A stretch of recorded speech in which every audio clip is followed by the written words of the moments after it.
hi Lucian. We're joined with Lucian from Romania. Would you like to tell us a little bit more about yourself and your organisation? Yes.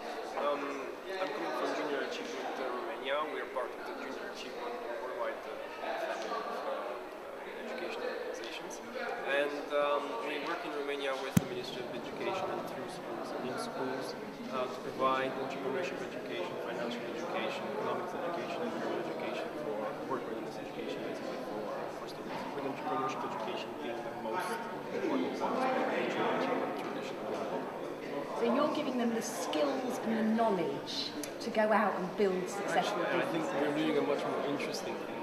We're putting them through entrepreneurial experiences and sort of a sink or swim experience that here's the framework, here's the environment, put your idea into practice and develop the skills and get the knowledge that you actually need to make it happen. Learning through action.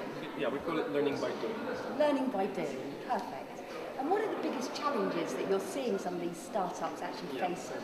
Well, I think the biggest challenge is to get people to switch from over-planning and business plan sort of approach to business to a more creative, faster and more experimental-based approach. We want to see them trying more, and especially with the young students, and even with some of the most smart ones in academic sense maybe.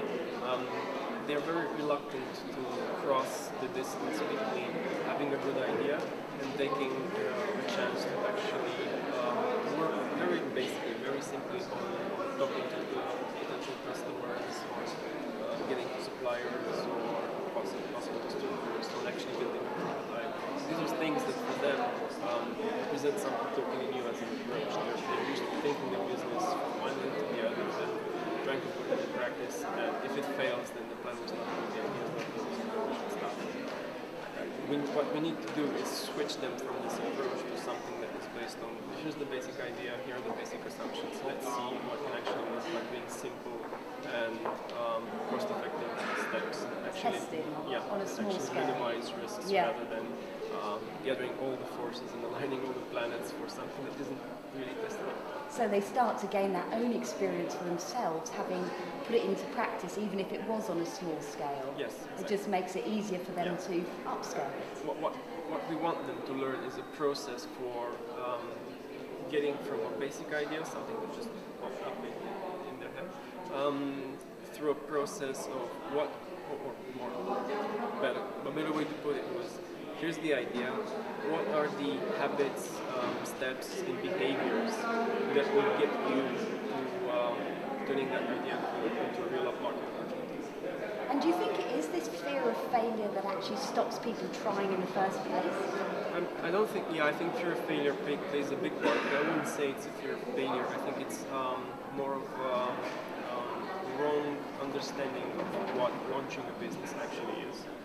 It can come from education a lot, which I think all over the world for many years has been focused on building business plans and then, stopping.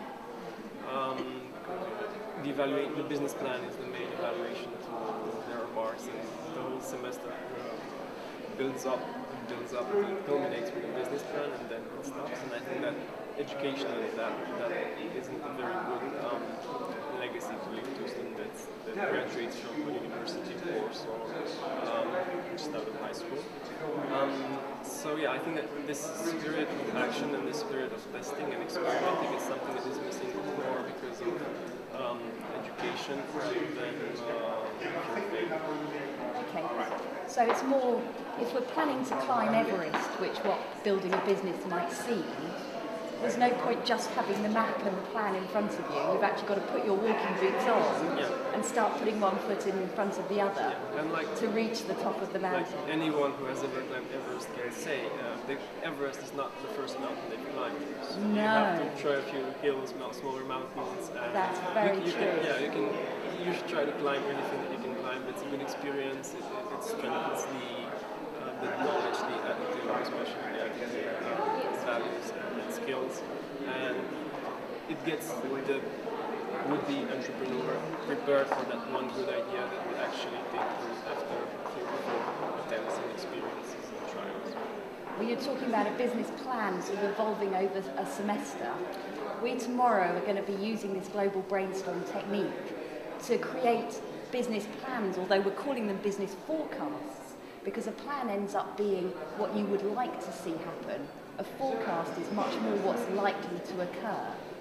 So we're encouraging people tomorrow to build these business forecasts within the short space of 20 minutes using our brainstorming tool to really engage them, inspire them, and then show them how to put their walking boots on and take those early steps.